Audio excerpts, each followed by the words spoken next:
Welcome, everybody, to the VGP, the Vulcan Gladiators podcast, with me, your host, Lord Vulcan, and my friend.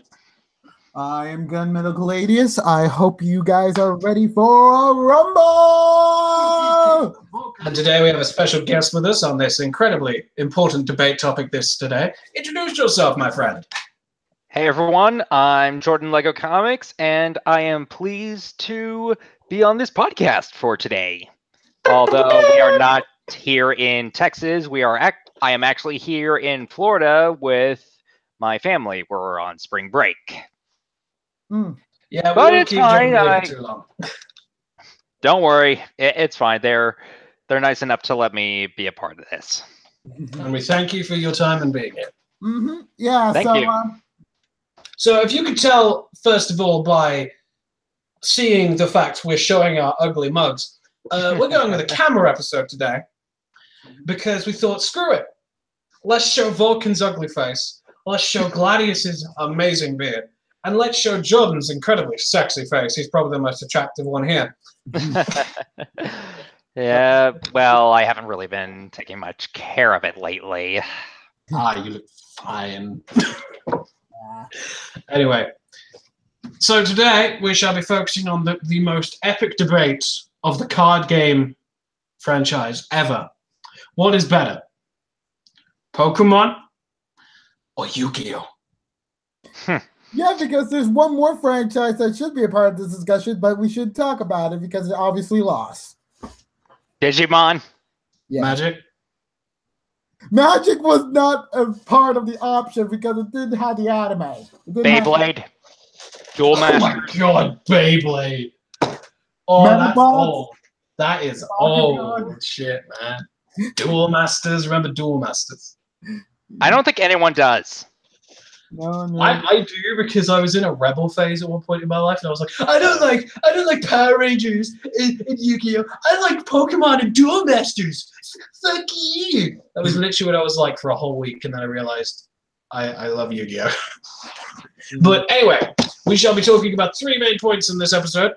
Sorry, my screen is there, my camera's there, so I'm looking at the screen. Then I should be looking at the camera. We all have an objective here with 3 points. 1, we will discuss about the anime. 2, we will discuss about essentially the card game. And 3, we will essentially talk about the video games portion of the series. So it's going to be compare and contrast. Whoever wins in this 2 out of 3 competition will be the champion of the VGP. Wait, what? I didn't know there was going to be a winner in this. Wait, what? I'm sorry, I was distracted doing my JoJo pose. When did we decide this was a competition? Just now.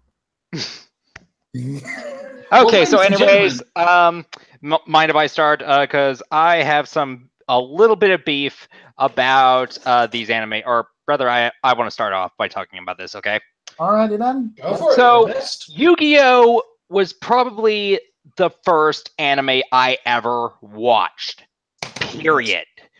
I mean, I didn't even know what the term was at the time. I just thought it was a cartoon, but I eventually realized that it was an anime, and I learned about anime's roots, that it came from Japan, or so I've heard and have been to believe. But then I eventually did see glimpses of like Naruto, or rather stuff like that. But I did follow Yu-Gi-Oh! For quite a long while. Like, I did see the Duel Monsters one, and then I saw the GX one, which I enjoyed, mostly for Jaden and his hero cards, which I love. So good. Yes. But after that, I didn't know what channel it was on, because at the time it was on Cartoon Network, and it was airing at a time where I could come home from school and watch it and then get to my homework afterwards. But then it just started airing on different times, and I couldn't keep track. And then 5Ds came along, and it stopped airing on Cartoon Network, and I don't know what it aired on at the time. Sorry. But anyways, I really enjoyed the Yu-Gi-Oh! Anime. but I do understand its flaws. And as for the Pokemon anime, Oh, that where little the golden heck nugget. do I begin?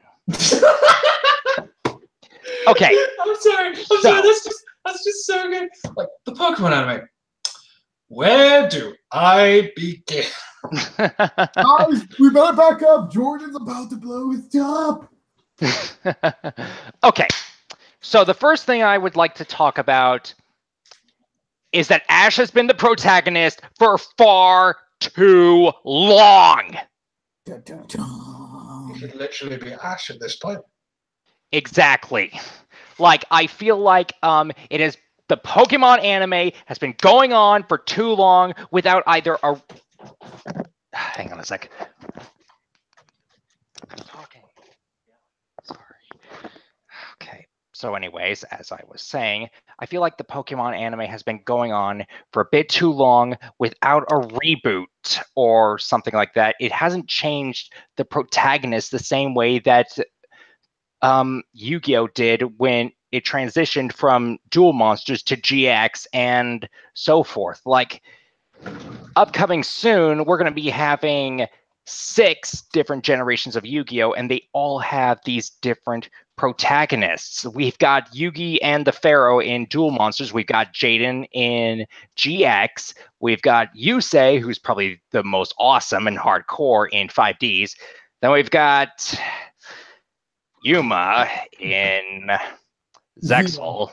It's actually Zeal. The X is actually non-existent. Yeah, you don't pronounce the X in Yu-Gi-Oh! Zexal, except when everyone in the dub calls it Zexal. Okay, then. And then Yeah, we it was have weird. Yuya in Arc 5, who I've heard some debate is better than Jaden, but I haven't really been watching that much. But I have seen some, and I do like him. Well, yeah, Yuya's definitely like a character. Like once it gets to like my turn, I'll definitely talk about the highlights of him and just say like his series. Like the only reason this series flopped was because of the plot, not because of the character. Yeah, I'm well, gonna that's debate you on basically. that. Sorry, well, basically, that's kind of my point with the difference between Pokemon and Yu-Gi-Oh! Is that with Yu-Gi-Oh's different generations and different protagonists, there's a bit more of a variety that you can choose between who, and people can choose who their favorite protagonist is. And, they're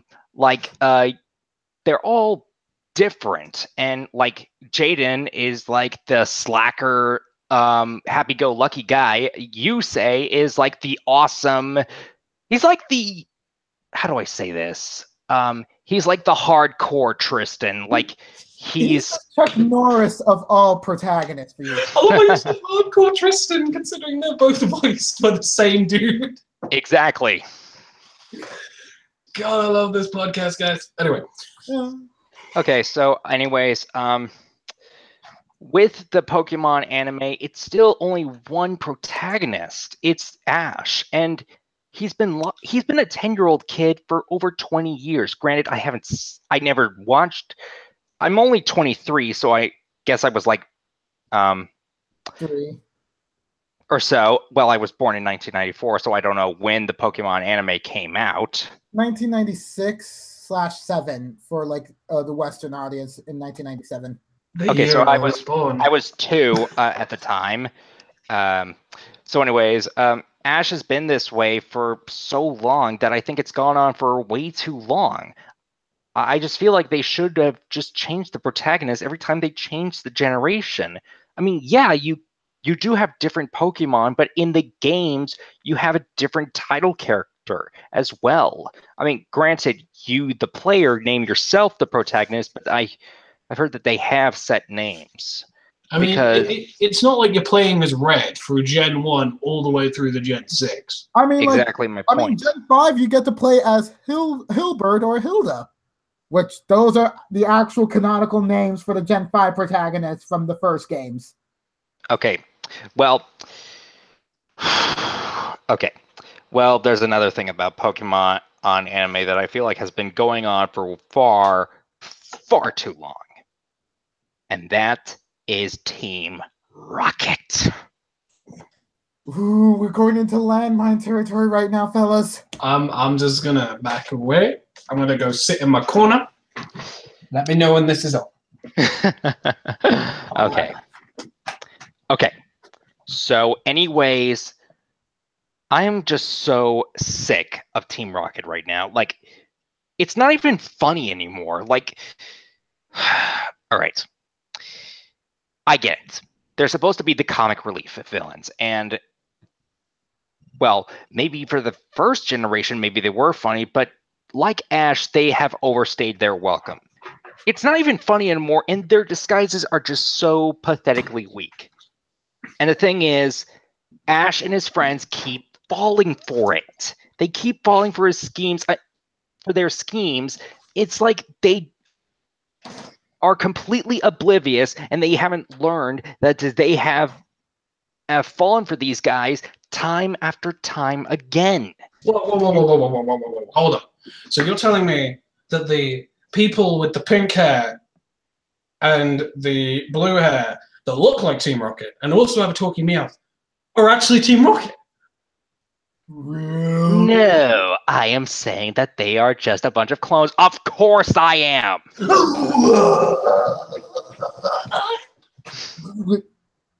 This is such an eye-opening thing. I never would have expected this. It's very much an opening experience, an awakening. Now you understand the cosmos of actual plot details. But yeah. Are you seriously telling me that that it hasn't been obvious for you? Of course it's been bloody obvious. No, it has been obvious. It's just, it's like as much as I don't like Team Rocket, the one thing that I will give. No, what am I talking about? I'm not going to give Pokemon anything. Can I talk about a point just for a second? Sure, okay? Go ahead. Pokemon has some of the worst plot in anime I've ever fucking seen. Holy fuck. Like, Yu-Gi-Oh's the same, to a degree. But, oh my god, Pokemon, it takes you about 100 episodes before shit even touches the fan. Yeah. Like, oh my god, it's literally, I get it's all about Ash's journey, but when you've got terrorist organizations in every single country, this is also very explicit in Pokemon Black and White. Yeah. When you have a team that's dedicated to ruining the lives of everyone that isn't them, or the Team Rocket, then you need to build them up. You need that priority. Like, oh god, what was the worst example of this? Well, Team Galactic. I haven't watched. Well, Team Galactic. No, I am not going to let you say that. Galactic had a somewhat decent build-up compared to, like, say, I don't know. Okay. It took us to get to the second season before we even like got a mention or saw them, and they were mentioned and shown in the same episode. There was no build-up for Team Galactic.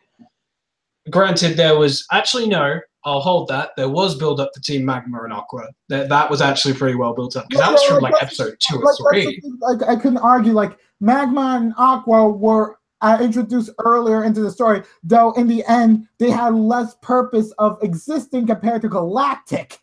Like, that's... Oh, I'm not doubting Galactic's impact in the story, but what I'm trying to argue is Pokemon takes so fucking long to get to an actual plot that isn't, my name is Ash and I'm going to beat the gyms and I'm going to get all the gym badges and be a and I'm going to, hold on. I'm a nerd. I'm going to get all the gym badges and be a Pokemon master. Oh my god, he's the Sinnoh champion, get him! Okay, so what is a Pokemon master anyway? Yeah, that is the thing. That is never defined. What's a Pokemon breeder? Sorry, what? What's a Pokemon breeder? Because that I know. That is easy to what is find it in if the you know what anime? breeding is. Because they can't talk about Pokemon having sex in a child-friendly anime. Unless you're Pokemon Bridge. They can't talk about Like, Vulcan, not in front of the kids. dude, you think kids watch us? Fair enough. You have been cursing quite a bit. Okay. Okay, But- so mind if I talk about another thing? Because you did bring up a good point. Go for it. Okay. I feel like Ash's pursuit for being a Pokemon master has yet to still be defined. Because here's the thing with the Yu-Gi-Oh anime. In the Duel Monsters anime eventually reached a conclusion at the end of season 5. We finally found out who the Pharaoh was. The Pharaoh finally went to his resting place, and even Kaiba admitted that Yugi was the king of games. And that's another thing. At the end of the first season, Yugi earned that title of king of games. Like, I think it was in the middle of the first season after he beat Pegasus, and earlier before this became live, Vulcan, you said that Yugi beat Duke Devlin at his own game, so he has clearly earned the title of King of Games. Like, we already know, and a lot of people in the Yu-Gi-Oh! Anime universe know Yugi and know that he's like this legendary protagonist, and that's something else. Like in the GX, they reference Yugi as the king of games. They see him as almost like this legendary athlete or something. That he's like a legend among duelists. He's like someone to look up to. And yet Ash, they spend like 2 episodes hyping up. Like, they spend 2 episodes where a guy steals his deck, and it's like 2 of the best episodes in the series. And then if you watch season 4, he literally duels Yugi, and it's one of the coolest segments in the anime. Well, that is kind of my point, and also because, well, one, I only watch dubbed anime. Like, I only watch it when it's in English. Oh, damn! You missed a pretty good thing with season 4 GX. Season 4 GX is pretty good. I'm sorry. I am so sorry. I'm not trying to be racist or anything. No, it's fine. It's just that I don't speak Japanese, and when I'm having to read the subtitles, it's a bit distracting. My roommate across the room is exactly the same. He only watches dub, so it's cool, mate. Yeah, it's like, it's not even racist. It's just simply like the fact that like either you can't process like a reading at the same time, which that is totally reasonable for some people, but also it's just like preferences. You can have preference. It's not racist. Okay, so that's kind of why currently I've only seen 13 episodes of the Phoenix Wright anime. Oh yeah, I need to watch that. Oh wait, no, I don't. I need to finish the games. I need to finish the games because I'm going to spoil myself. Okay, so anyways, back to Duel Monsters. We eventually got to see that Yugi has been growing up since the end of season 5 in Dark-Sided Dimensions. We get to see him graduating from high school. We get to see him and his friends going their separate ways. And we get to see him duel one more time, at least, in Kaiba's tournament, where he wants the Millennium Puzzle to revive a Tem so that he can duel him again. Okay, that honestly brings me to another thing. Brings me to a flaw with the Yu-Gi-Oh! Anime. I'm sorry, but it wouldn't work in the real world. And here's why. They put way too much emphasis on a children's card game. Children's card game. Hold on. No. You said children's card game. Now I've got to challenge you to a children's card game. With my heart light fucking holograms that actually make me feel real pain. And if I lose my soul. Yeah, that is the thing with Yu-Gi-Oh! As coming from a guy who's watched Yu-Gi-Oh! Pretty much everything except Brains. I need to catch up on Brains. I'm waiting for the English dub. You haven't even seen like the sneak peek first episode? No, I haven't. Oh, the plots in Yu-Gi-Oh! Are fucking stupid.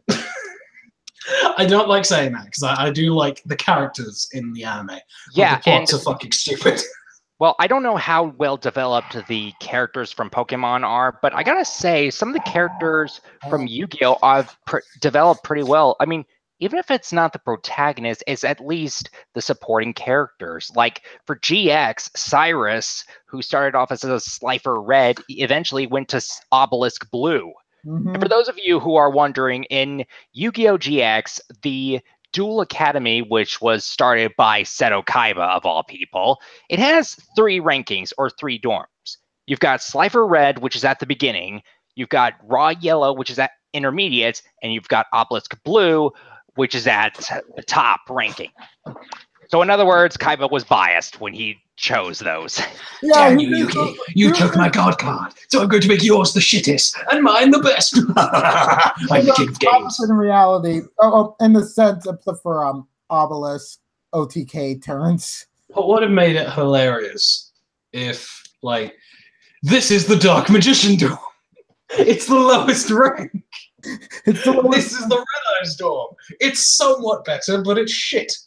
And this is the Blue Eyes Dorm, the best. Okay, you see, that's exactly what I'm talking about. And here's the Dark Magician Girl dorm. It's definitely completely different from Dark Magician. Don't go there. There's weird people doing weird shit. What about the Elemental Hero dorm? Oh, I wouldn't say. I don't know what'll happen in there, because that's quite a. You're gonna get people being very angry at it.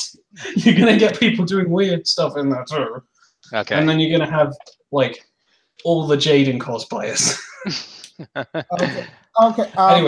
Anyway, we're losing track. I want to go ahead and bring up something like in the anime discussion, which I felt like we haven't really discussed fully. Okay. About the characters. And I've been waiting to say this right now. And go ahead, because I think I've been hogging this for a little too long. Sorry. That's fine. You're the guest. We expect you to hog. You're going to get us subscribers, man. That's why we put you on here. We need those subscribers. We need that ad revenue, which is non-existent for us at the moment. Okay. So, Unova, go ahead. Okay. All right.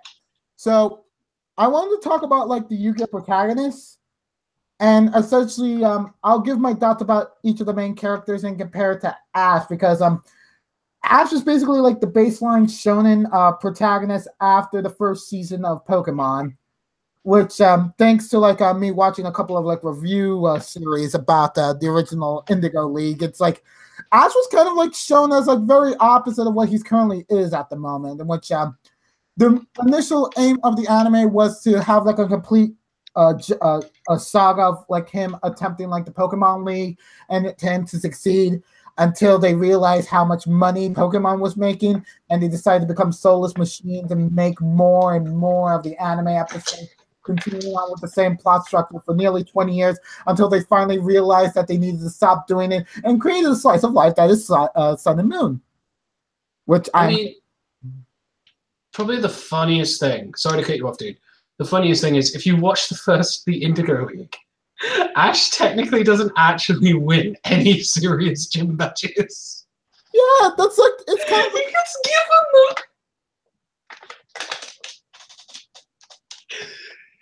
them. Tying it back to Yugi earning the title of King of Games, he literally beats the creator of the game in the first serious arc. He then goes on to win a tournament of a redefined tournament of Duel Monsters. Battle City. Then he does some weird Atlantean fucking soul stealing weird bullshit. Waking up the dragons. Yeah, waking up the dragons. And then he does another tournament. Yugi's build up is so great. Ash goes to the first gym, electrocutes an Onyx somehow, leaves. Wait a minute, aren't Onyx's ground type? Yeah, but the sprinklers went off, which made Onyx wet. So when Ash electrocuted it, it hurt it. And then Brock's siblings... No, this is the best bit, man. Brock's siblings then grab Ash and tell him not to win because they don't want their brother to lose. So Ash walks away. He gives up on the fight and says, it was an accident. I wasn't supposed to win anyway because the sprinklers went off. So that was cool. He then leaves, and then Brock runs after him and gives him the badge. And you want to know what's even the more messed up part about that? Vulcan. I'm listening. Okay. Like the reviews I was mentioning about for the Pokemon anime are done by Suede from Channel Awesome. And while the original intent of the gym leader battles was that, like, in the harsh world that the original creator was making for Pokemon, if a gym leader loses to opponents 3 times, they would immediately be fired and they would lose like their income. That was the implication behind the early episodes of the season. So that's why that scene even existed in the first place, because it was going under that sort of logic. Even though they were trying to make it more child-friendly and not include those interpretations, including the fact that Brock's mom didn't exist at the time of the original series, because they were trying to imply that she was dead, but as soon as they made it more kid-friendly, then poof, Brock's mom comes into existence. And she looks nothing like her kids. Yeah.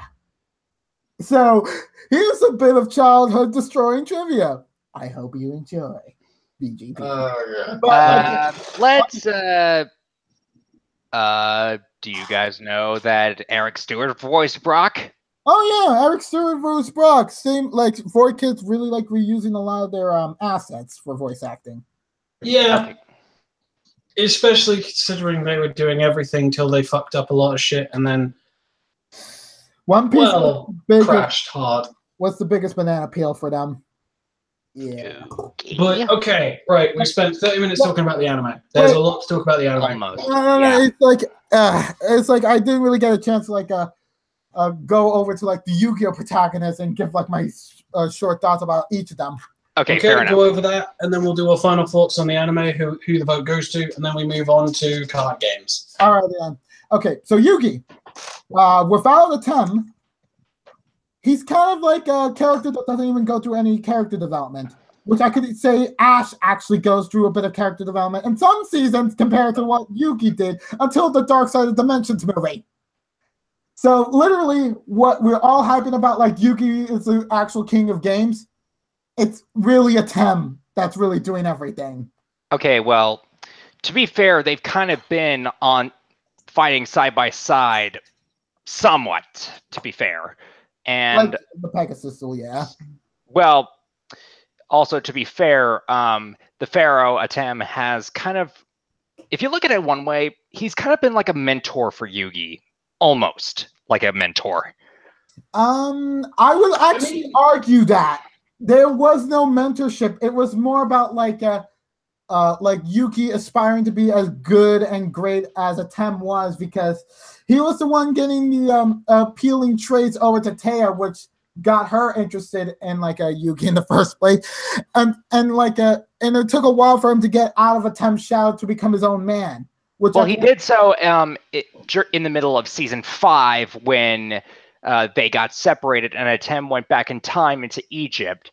I mean, I haven't seen the whole arc yet, but I did see that Yugi was able to hold his own against Bakura in that. I mean, I haven't seen the whole duel yet, but that's that entire like argument you're making, dude, is like Gladius. I mean, is that's the entire crux of season 5. It's literally Yugi gets separated from the Pharaoh, and he's like, okay, I need to do this, and it's him getting over his own fears, and that's why it makes the final duel such a serious thing, because it's Yugi versus Atem. It's like Yugi becoming his own man. And yes, I do understand it took us till season 5 to do this, but at least it's better than going over 20 seasons. No, when I was talking about like for Ash, it's like he goes through a bit of a character arcs in select seasons, like season 1, the Sinnoh season, then the Kalos season. Yeah, but that's shoved in between like fluff seasons where he basically forgets everything, because you get Sinnoh, where he develops as this really strong independent character, and then you get Unova, where he's a complete idiot. Yeah, because he's a shonen protagonist. Okay. Yeah, yeah. Like, Okay, so I'm not arguing that, but like, yeah. Moving on, Jaden. I'm gonna have to agree with Little Karibo in a sense when it's like Jaden's kind of like unintentionally a huge asshole slash jerk, but the fact that they play around with like the slacker aspects of him and make him like such a fun and playful personality is what makes you forget about all the douchey stuff he actually does in the series. But then he goes through like this completely tone shift when it comes to like season 3 due to mistakes that apparently he made earlier, and then goes through like a bit of the depression episodes as like during season 4 as he's just trying to reclaim what used to be like his innocence due to all the horrible shit happening in his life. And at the end, he finally gets his smile back, and I think it's like a happy-go-lucky character who suddenly goes through like an earth-shattering event that traumatizes him to the point of like him losing his smile, and then is like recuperating that as he's going up against like literally darkness. And just be like a duel at the end with like the original King of Games in order for him to find fun in duel monsters again. So and part of me just died. Oh my god! By the way, check out Little Karibo's like Let's Watches about like the GX season. It's so good.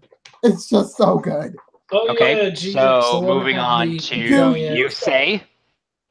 Chuck Norris in the form of like a voiced by Tristan Taylor's voice actor, and then he's just like at the first it's like Tristan Taylor. Don't you mean Tristan Norris? Okay, that is good. That is good. Okay, so you see, he goes through like a revenge plot when going up against like his rival Jack because he basically screwed him over, used his technology to essentially give him worldwide fame, and just is like, I have no shame in doing what I did. And then that revenge plot gets interrupted by the Signers, which becomes like this great building arc in which like Yusei becomes a prisoner. He basically has to escape from prison while being confirmed like he is from like the poorest stratus of the entirety of Neo Domino City. And he's trying to like, he's not trying to like get out of the slums for like his benefit. He's trying to do it for like all of his collective friends' benefit. Yeah, and another thing I like about it is that Yusei's for a time, Yusei's an outlaw. Yeah. He's kind of like Star-Lord from Guardians of the Galaxy. Yeah, while Star-Lord intentionally did those crimes in order for him to like for his pseudo-father figure. In Yusei's case, he became an outlaw just because he was protecting his friends. And that he was constantly sent to juvie just because of, like he wanted to get out of like his poor straits. That's really was the only thing, which showed like the corruptness of Neo Domino City. So, and also just like how that season also lightly tapped racism.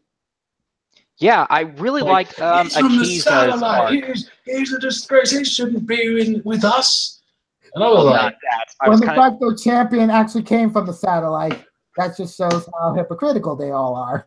Yeah. Well, not only that, but also Akiza and her psychics, like how psychics are kind of like there's prejudice against each other. They're like witches or something like there were in actual history, or to put it into comic book perspective, they were like mutants, like in the X-Men universe, because you know how mutants were treated in the X-Men comics.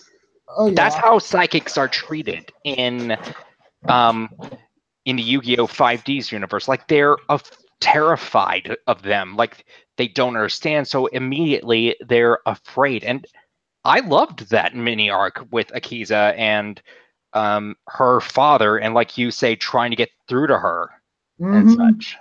Yeah, but then after everything building up with the Signers versus Dark Signers arc, everything just goes through like a bit of like a filler slash like downward slope for 5Ds, even though it goes through like the future time travel plot with like Zone and such. Well, that was because they had to forcibly change the plot, because it was originally, they was actually going to originally focus more on that psychic stuff, but because one of their voice actors was arrested for being in a cult, They decided to. It was the voice of Kali in the Japanese. Oh, really? In the original voice of Kali was arrested goodness. for being in a cult. So they cut all of the Foundation stuff. Arcadia. Because the Foundation was going to be a very cult-based thing. So yeah, so that's why like we moved on to like the future and stuff. But at the very least, I could say like there's one episode in that end of 5Ds that solidified my favorite character out of that series. And that is the flipping Aporia versus Jack, Luna, and Leo duel. Oh god, that duel, Jesus Christ. In memoriam. Jesus Christ. Yeah. It will forever show like Yu-Gi-Oh! Isn't like child friendly, like to be like, oh, kids are not gonna get hurt. No. I'm gonna make sure I hurt her as much as possible just so that you would willingly give up. That is how diabolical I am for the goal of saving the future by destroying your city. And it's just like moral quandaries and such, and leads to one of the greatest plot reveals to a character that really needed it. And also, speaking of child death, let's move on to Yu-Gi-Oh! Zeal! Don't you mean Zexal? Oh, okay. Yeah, Zexal. Zexal. So, my so God. let's talk about Yuma. Okay, I haven't seen much of Zexal, so I don't really have much to say about it. We'll skip Zeal. Basically, Yuma is a protagonist who's happy-go-lucky and learns to become, because he's actually a worse duelist than Joey Wheeler. He's a noob. And no, I'm not even kidding. Astral is kind of an idiot. No, Astral's not an idiot. Astral is the mentor. Like you were Tim was a mentor. Astral is a literal mentor for Yuma to actually. Okay. Maybe I'm being a little bit harsh there, but you see, that's kind of what I don't like about Zexal. It's kind of like a rehash of Duel Monsters, a bit. Well, I think it was trying to be the anniversary season before the anniversary season actually happened. Yeah. But like it actually took the time and developed Yuma and Astral at the same time. Uh-huh. I'm actually going to say this, but the arc of development for Astral and Yuma is actually better than the arc of development with Atem and Yugi. Like, I don't mean to sound harsh with that, but Zexal is not a great anime. It's not the greatest of the 5 animes. It's not the worst, but it's got some of the better written characters. Mm-hmm. Yeah. Because Yuma actually feels like an underdog. He actually feels like he needs Astral's help, and Astral doesn't possess him and take over for him. No, he's like, oh, you should do this. And then Yuma's like, no, I'm going to do this. And Astral's like, you're an idiot. It's some of the best stuff in the first place. Like, seriously, like, and the fact that, like, the Zeal dub is fully done is also kind of like a big hit of, like, yeah, they were able to circumvent some of the darker elements, and it still feels like sort of like the same quality all throughout. So, like, even if it's not like the best series, it's not the apocalypse that a lot of people were saying at the beginning of the original Zeal, because original Zeal wasn't really that gratifying to me, at least until episode 21, in which they actually had a Tetsu focus episode, because the dark version of Astral, aka number 89, just showed up out of nowhere, which is like, oh yeah, I'm just gonna forcibly take over Yuma inside to just be like a okay, all right. Let's not spoil too much, but I will say this. When you go from Zexal Season 1 to Zexal Season 2, brace yourself. Because it goes from happy-go-lucky, childishy kind of Yu-Gi-Oh! Like the original was, to full-on, like, Waking the Dragon's level of dark, but actual consequences. Yikes. Yeah. Holy crap. Okay, so I think we should probably move on, because I think we spent 40 minutes on the anime. Okay. Oh, yeah. So we should probably hurry up and spend about 5 more minutes, and then get on to the card game and video game and such. Yeah. Okay, final thoughts on Arc 5. Arc 5 is bad. Don't watch it. Okay, Arc 5 is great for the first half. Second half is absolute garbage. Yeah.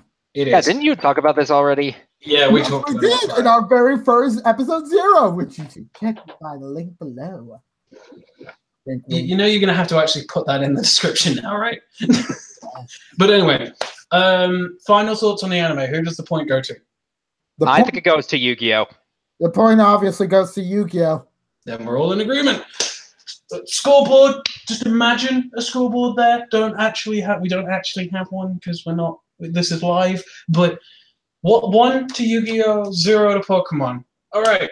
Booyah! Card games. Okay. Now I'm going to say that I love the Yu-Gi-Oh card game. It's actually, I think, the first card game I ever played. Recently, I've been collecting them since I was like, I think in 3rd grade or so. Like, I'm not a fan, honestly, of the Yu-Gi-Oh card game. I don't really. get... Then what are those? Oh, this is just my fan. It's just my fan to fan myself. I don't agree with Yu-Gi-Oh at all. I'm honestly Can we not. see the other side? Yeah, you can see the other side of my fan. There you go. There's the other side. That's all. It's just a fan. Just You don't a fan. like Yu-Gi-Oh? You don't like the TCG of Yu-Gi-Oh? Oh my god. Yeah, exactly. And we've actually dueled each other before on Skype in our Duelists of the Rift. Do not remind me. I've got too much OP shit. That's the thing with Yu-Gi-Oh. Everything's OP. Yeah, Everything. sometimes like the card game, there's almost like a formula of what you have to use and such. And it almost seems a little formulaic, but at the same time, it's also kind of fun too, because you've got such a variety of archetypes and cards that you can use. Like for me, I love the elemental hero cards because I'm a big fan of superheroes. But I also like other cards like the Dark Magician, the Blue Eyes White Dragon, the Stardust Dragon, etc. So there's a lot more cards to. There's so many cards there that it's almost easy to choose. It's almost easy to pick out a favorite archetype. You just got to look a little bit while. And sometimes it does. I mean, believe me, I have suffered from OTKs. And for those of you who don't know, that means 1 turn kill. Like your opponent is able to beat you in just 1 turn. I think one of them was by me as well. Oh god. Like, I honestly agree. Yu-Gi-Oh is a really great card game, but there is a serious downside to it. Well, there's 2. One's Konami. Konami is basically the evil umbrella corporation for card games. For those of you who do not know and do not play this game, Konami introduces a new game mechanic every generation. And you think, oh, that's not bad. That's not bad. It is when it cripples the entire game. I would go into specifics, but we'd be here all day. Yeah, we would actually be here all day. Well, the problem with Yu-Gi-Oh! Well, is the learning curve. The learning curve, what do you mean? Due to the massive amount of stuff in this game that you have to do. Like, with this game, this deck, it's all about counter traps and stuff off the counter trap. You know how to you need to know how to properly deploy a counter trap. You need to know what hand traps are. You need to know what link summoning is, what pendulum summoning is, what XYZ summoning is, what fusion summoning is, what synchro summoning is, what tuners are, what Geminis are, what flips are. There's so much to learn when you get straight into the game. It is absolutely ridiculous. And Pokemon, I don't want to give this point to Pokemon because I love Yu-Gi-Oh! So much, but Pokemon's learning curve is so much easier because it sticks to primary mechanics. Whereas Yu-Gi-Oh! Keeps changing because of Konami so much that if we get another mechanic in the next generation after Brains, it's going to get stupid. Well, honestly, I understand what people are saying. Like when people were talking about when Link summoning was coming around, I noticed that a lot of people were just like, "Oh my gosh, Yu-Gi-Oh is dead" and such like that. Well, I almost quit. honestly, for me, I just wanted to get with the times. I was actually more curious about link summoning. I wanted to see how I could adjust my deck to do that, especially with pendulums. Like, I honestly only have 2 pendulums in my hero deck, and those are the empowered warriors. Oh, you did put them in. Oh, okay. Yes, and Dragonox, if that's the one, it definitely comes in handy when ending an opponent's battle phase. But anyways, the other thing about the card game is that, like, when you're getting a booster pack, one way it's almost like opening a treasure chest. You never know what you're going to get. But at the same time, if you get multiple packs, it can become overwhelming. Like, there are just sometimes where you get so many copies of common cards that you wonder if it's really worth it to get that secret rare card. Or even ghost rare. Okay, so for those of you who don't know, there are multiple stages of rarity in Yu-Gi-Oh! There is common, there is short print, there is uncommon, there is rare, there is holo rare, there is super rare, there is ultra rare, there is secret rare, there is ghost rare, and there is ultimate rare. That's I haven't really seen ultimate rares lately. I've just been seeing rare, yeah, super rare, ultra rare, and secret rare. They stopped them after new challenges, I think, because ghost rares and ultra rares are more valuable, hilariously.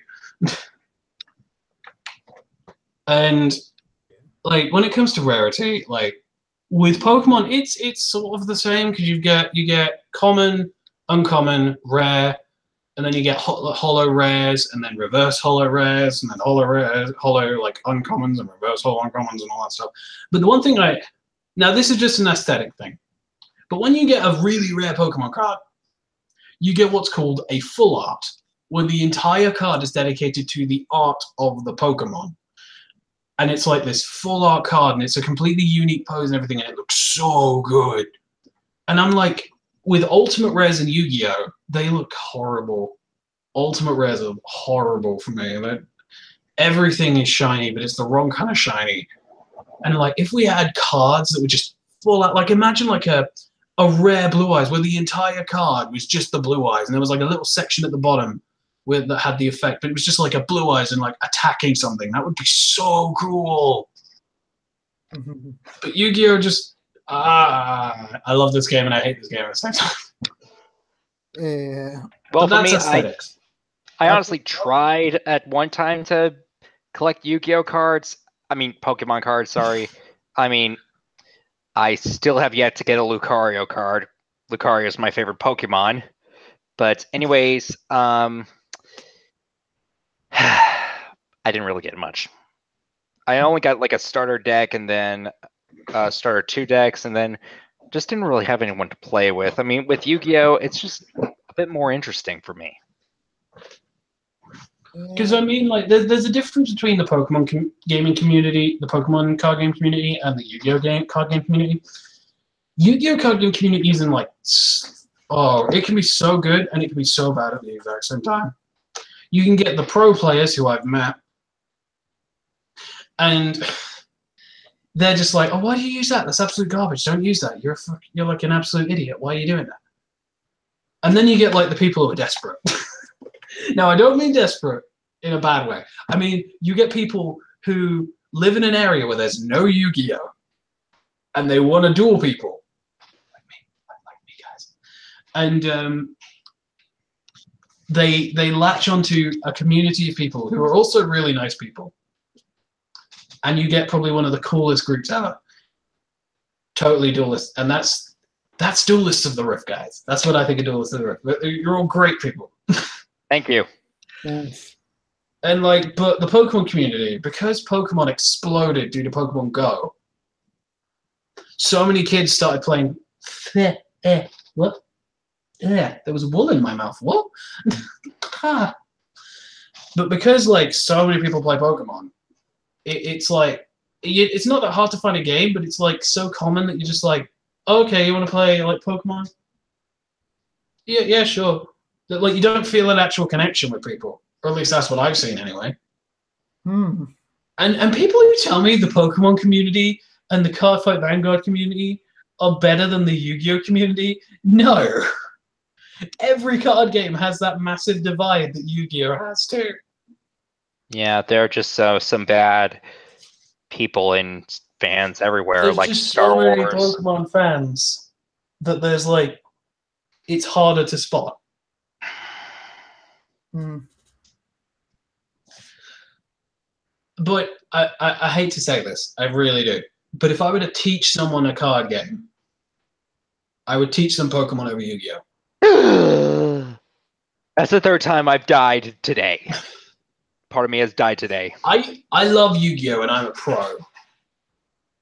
What is that sound?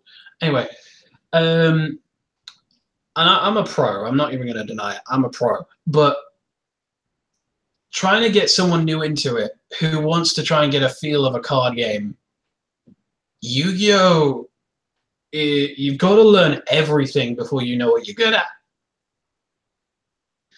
That is And true. there's so much to learn about Yu-Gi-Oh at this point in time. Because there's been 5 generations. The first 2 generations only had one, had already a load of summoning mechanics. Then we got a new one in the 3rd generation of 5Ds, then a new one in the 4th generation of Zeal, and then another one in the 5th generation of Arc 5, and now another one in the 6th generation. But in the 6th generation, it's crippled the game. It crippled what the game was in the 5th generation, so you have to learn this mechanic first before all of the others. And it gets to an absolutely ridiculous point. With Pokemon, though, you literally just need to teach them the basic rules of the game and then about the extra stuff later on, because the extra stuff isn't important, it's just extra stuff you can do. For example, a Pokemon EX is just a super powerful Pokemon that you can have in your deck. A GX Pokemon is one that's like a super evolved version of a final evolution, and you can put that in your deck. And they're not stuff that you need, like in Yu-Gi-Oh! With Link summoning and with XYZ summoning, because I don't care what people tell me, you need XYZs in that deck because they're really fast to get out.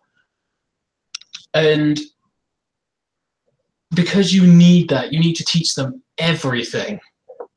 And it gets absolutely ridiculous when you're trying to teach someone new. Yeah, I've honestly had been thinking about starting like my own tutorial series on how to play Yu-Gi-Oh, but I'm a little nervous about it on like how to start and such. Just start with the basics. Yeah, that's what I've been thinking, and then like doing my own mini series on the summoning techniques, like one video for each summoning technique. That's a very good idea. I would say start with the basic techniques Mm-hmm. of monster spells and traps. Then I would say go into rituals. Okay. Then I would say go into Link, because Link is very crucial right now in the game. That's true. Then I would say do Pendulum. I would say do Pendulum and Link. You can do one after or one before the other, but do them before you do Fusion, Synchro, and XYZ. That's what I would say. Okay. Because obviously Link at this point is necessary, because Konami needs money, guys, because we failed Metal Gear Survive. Yeah. Like Yu-Gi-Oh is one of their only sources of income now. God, why can't Hasbro or something buy Yu-Gi-Oh? That would be amazing. Or Disney. Oh, if we got like Disney buying Yu-Gi-Oh, I'd be happy because they treat it right. Yeah, because then I would kill for them to put the Avengers in Yu-Gi-Oh cards. Imagine Mickey Mouse was a Yu-Gi-Oh card. With this card, you can play one Disneyland field spell. Oh my god! Field spells. Dreams come true. Okay. Anyways, are we gonna move on to the video games or? Yep. All right. Final thoughts, guys. Okay, so who do we give the point to in card games? I vote Yu-Gi-Oh! Again, but maybe I'm a little biased. Logan? Oh, I'm going second, am I? Okay. See, either way. See, I'm a guy who plays both Pokemon and Yu-Gi-Oh! In terms of how easy it is to start off with, I would say Pokemon. But in terms of how great the game can get, like how insanely fun the game can get, I'm giving my vote to Yu-Gi-Oh! It's just so much fun to play. And it's not like in the regionals of Pokemon, where if you've got a Wailord EX with 500 HP, you're not going to spend half the game trying to kill it, only for your opponent to swap it out with another one, and then you're there for hours. And you're like, oh, okay. Just draw out. With Yu-Gi-Oh! It's like, oh, you want to do this? Well, I do that. Oh, you want to do that? I do that. Oh! It just gets nuts, and it's so good. Yeah. For me, I will also give my vote to Yu-Gi-Oh! Because it's like, it gives everyone the chance to counter, unlike Magic. I'm kind of pissed at them.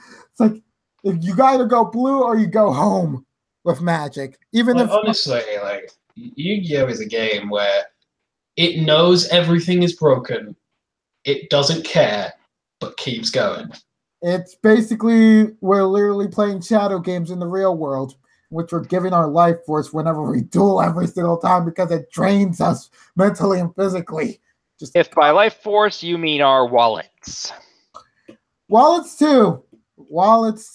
It's a trying card game, but it stands the test of time due to memorability and as well as like feeling complex with like the sort of rules and becoming the sort of like the archetypal card game that you would turn to whenever you talk about any sort of card game. It's like, even if a Vanguard gets more popular than Yu-Gi-Oh!, it's like, Yu-Gi-Oh! Is always going to be chosen first.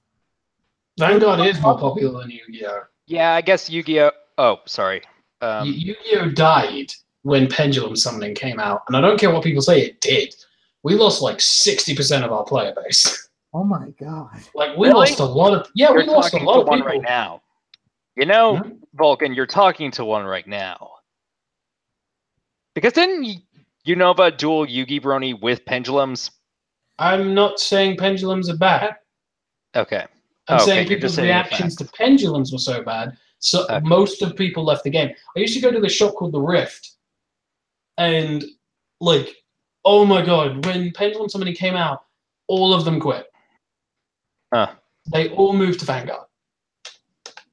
And because of that, Vanguard spiked in popularity, which then led to Vanguard being a pretty big front runner in terms of card games. And Yu-Gi-Oh! Hasn't recovered, and it's still going down because more people have left due to Link summoning. Yeah. Babies. If they do it again, it's going to die. Jordan, I wouldn't necessarily go around insulting people based on like what they feel. Sorry. It's that was wrong of me.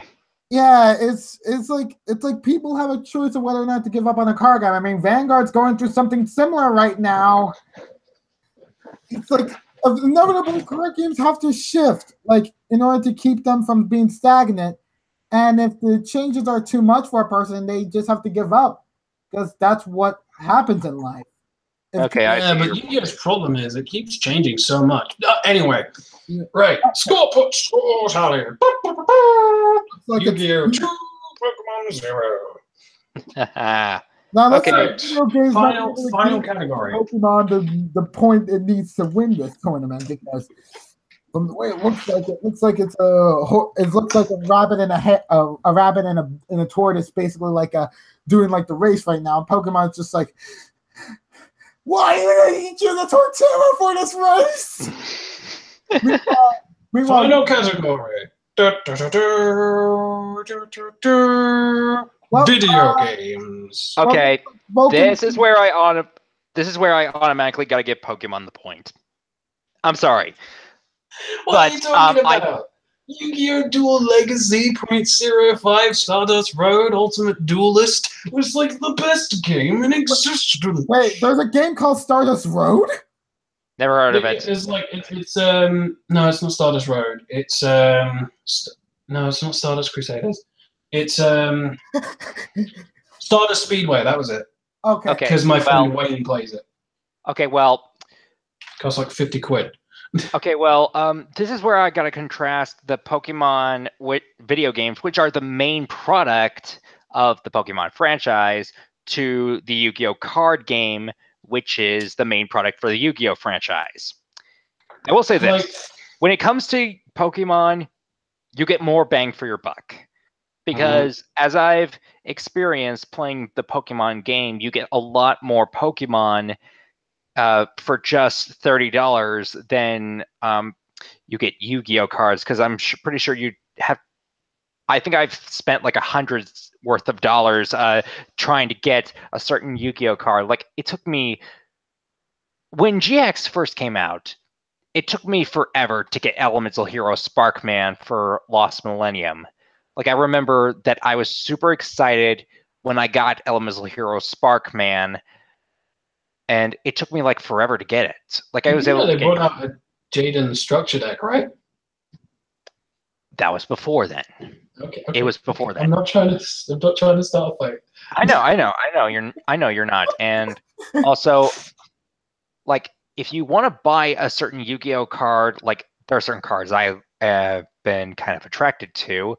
Sometimes you can buy them on eBay or online, but sometimes they can be pretty pricey. I mean, due to the Dragon format, Return of the Dragon Lords is a 20 quid card. And due to the fact that that's such a rare card, the structure deck it comes in is like 50 quid. Sorry, I just wanted to explain a current example. No, that's exactly my point. With the Pokemon video game, you get a lot more Pokemon. Like you're able to find a lot more. I mean, yes, it takes quite a lot of effort in order to do so. Like there are times where you've got to go searching around, going in the bushes, having to find certain Pokemon until you find one, and then you got to battle others in order to get them to evolve. I mean, yeah, it is a hassle, but at least you're not having. But you've already paid for the game. You've already spent. It's not like Star Wars Battlefront 2. I've heard quite a lot of negative things about that one. Oh yeah, you have to pay. You have to pay to get additional characters after paying 30 quid for the game. Okay, I suppose. Yeah, I've heard that that's a lot. There's a lot more negativity as opposed to the original Star Wars Battlefront 2. Oh, those games are so good. But it just proves the point. Like, you pay 30 quid for a Pokemon game. Nowadays, you pay 30 quid for a Pokemon game. You get 800 Pokemon at your disposal most of the time. Well, to be fair, there are some version exclusives, and also with the starters, you have to can only choose 1 out of 3. You can't choose all 3. Unless you get the Pokemon Bank and then get all 3. I'm sorry. But no. Like, and you can there is a way that you can transfer your other Pokemon that you've played from previous games. Like I have a team from Pokemon Pearl that had my Lucario, Ryan, that I named. Don't ask why. But I was able to transfer him, I think, all the way to Pokemon X. And I have him at level 100. And excuse me. Anyways, that you're able to transport other Pokemon from different games and so forth. But the thing is, you don't need to. You can just stick with one game. Like Pokemon X was the last game I ever got. I haven't played Sun and Moon at all yet. I don't know much about Gen 6. Oh, wait, no, it was Gen 7. Sorry, my mistake. Gen 7, yeah. I mean, like, in terms of video games alone, like, when you buy a Yu-Gi-Oh video game, you're essentially playing a video game version of the card game. Yeah, that is true. Where you only get a custom character, certain cards that aren't affected by the ban list, but that's about it. The only unique game I saw, I think it was Yu-Gi-Oh! Dual Board, which I got ages ago when I was like 12. Well, I also got a Yu-Gi-Oh! Game called Duelists of the Roses. I remember that playing on the PS2, and I had fun with it. It was almost like chess with Yu-Gi-Oh! I mean, it was different as opposed to the card game. I mean, there were some mechanics, but it was also a little difficult.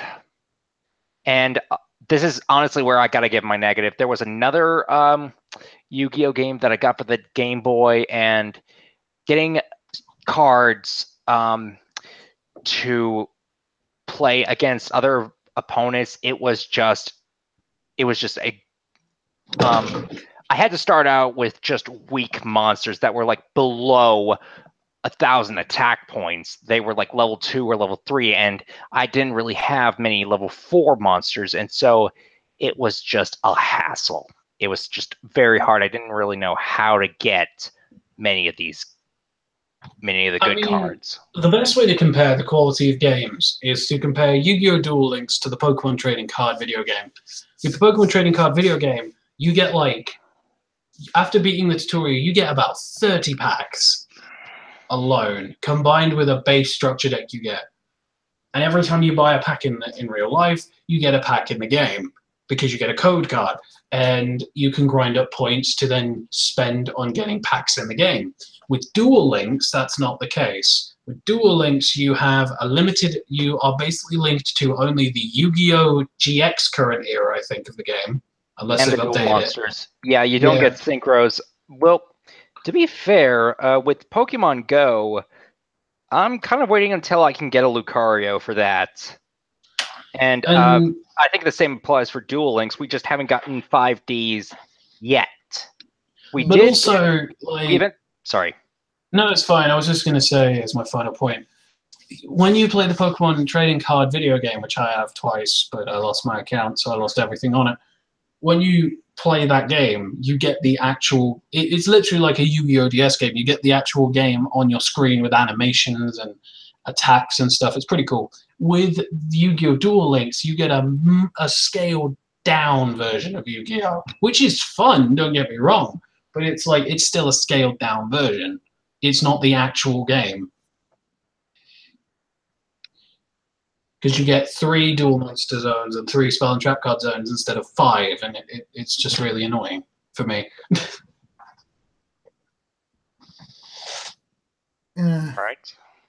Overall, it's like overall, it's just like would you rather play like a dueling simulator in which you don't have like the cards physically in your possession, but at the same time it's capped off at like say $40 or $60 for like console releases, or basically free to play for like Duel Links, in the sense in which like you're just playing around with like, I guess, like a character, even if sometimes it might be in static characters, like just saying like we're going up against you without really any dialogue. But or you want to play like Pokemon, in which you're playing as like a solo campaign character, like going through like different regions, and only in the recent 6th generation and 7th generation do you really get to customize your character.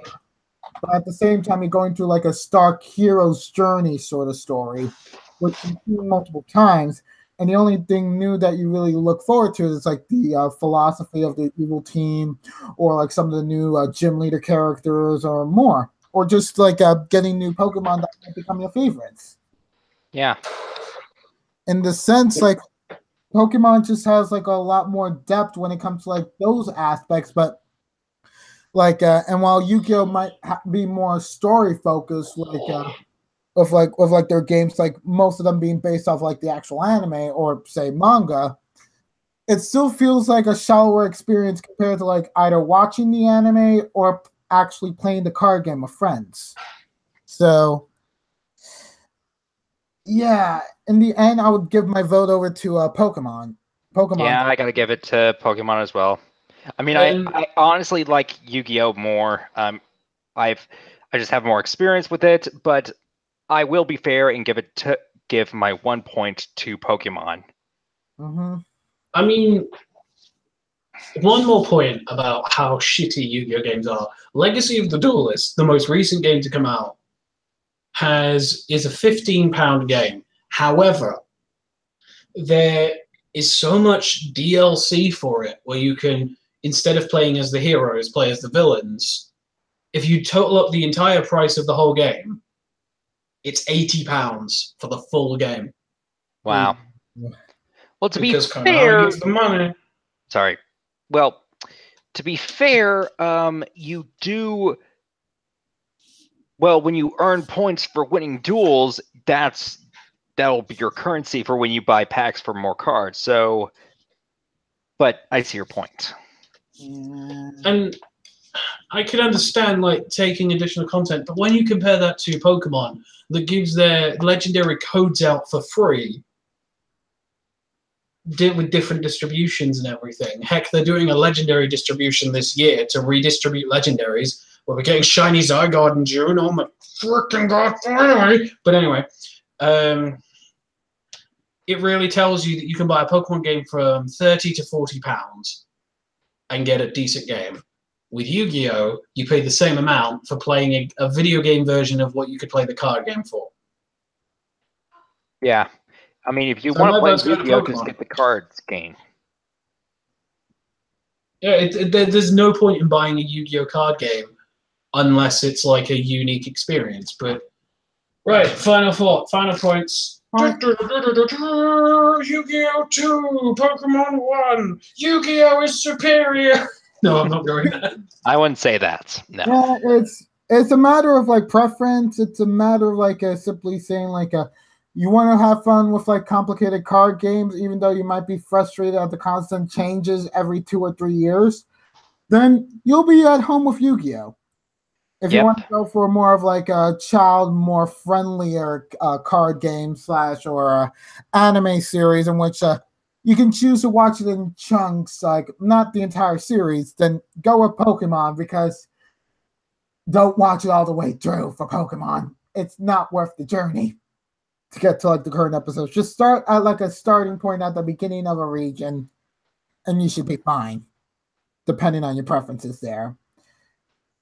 And also, Pokemon has a lot more spin-off series in which if the main series doesn't gravitate towards your taste, there's always going to be something else that might interest you, like Pokemon Pinball. Or Pokemon Mystery Ranger. Dungeon. Or the Mystery Dungeon series, if you much rather have like a story-built series in which it goes for the childlike aspects at first, like Yoshi's Island, but then devolves into a whole world, saving the world plot in which like mysteries are revealed and everything you know is a lie, and you just have to question everything you did up to that point and just be like, were we the villains the entire time? That's what Mystery Dungeon does to you. Really? I've never really played any of the games. Sorry. Which games did you play? I played a little bit of Fire Red or Leaf Green, whichever that was. You mean Blue Rescue Team or Red Rescue Team? No, I never played any of the... I'm saying I never played any of the Mystery Dungeon games. Oh, okay. You were just talking about main series. So you played Fire Red and Leaf Green. As well as Sapphire, just to get certain Pokemon into my Pearl, as well as Diamond, and then Pokemon White 2, I think.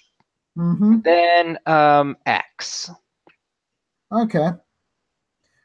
Yeah. For me, it's like similarly, I went with like White, then White 2, and then went for X. Immediately sold that as soon as I was finished transferring my Pokemon because I wasn't really having fun after the post game. Omega Ruby kind of gave me some hope back for the main series games, in which like while it had a more simpler story, it was more fun than its predecessor. Then was Pokemon Moon was the last game I played, and well, it took me a long time for me to actually finish playing the game. Didn't really felt much for the story, but hey, Salazzle was one of my favorite Pokemon ever now. Thanks, Ed. I wonder why the guy with the alligator OC has a soft spot for the lizard Pokemon. You know it's a salamander! Well, the reason why Lucario's mine is partially because because I love dogs, and blue's my favorite color. Huh. Okay. Fire Monkey for the win! As long as we're not talking about Unova. Okay. Okay, so gentlemen, final thoughts. Nah, to each their own, actually. For me, like, both of them have a place in your childhood. Currently, where there are at the moment, like if you want to invest yourself into any card games, I say like if you know like what you're getting yourself into, like go for any of them. Like it'll definitely be fun, and there'll definitely be a lot of cool accessories you could get along the way. Yeah. For me, I have more experience with Yu-Gi-Oh! I was just more exposed to it, and I've just been getting into it more. But to each their own. I mean, that's almost like comparing the Marvel Cinematic Universe to DC overall. While Marvel currently has the better movies, DC is still good with stuff like their comics. They've had made good movies before, as well Like Green as Lantern. sorry, what? Nothing. Don't worry about it. As Just well lie. as good cartoons. Teen Titans Go being an exception. That's getting a movie. Why? Right. On that horrid note, we will see you all next week on Friday for the next episode of the VGP. I've been your host, Vulcan. I've been your other host, Gunmetal. And I've been your guest, Jordan Lego Comics. Have a nice day, everybody. Ciao. Bye.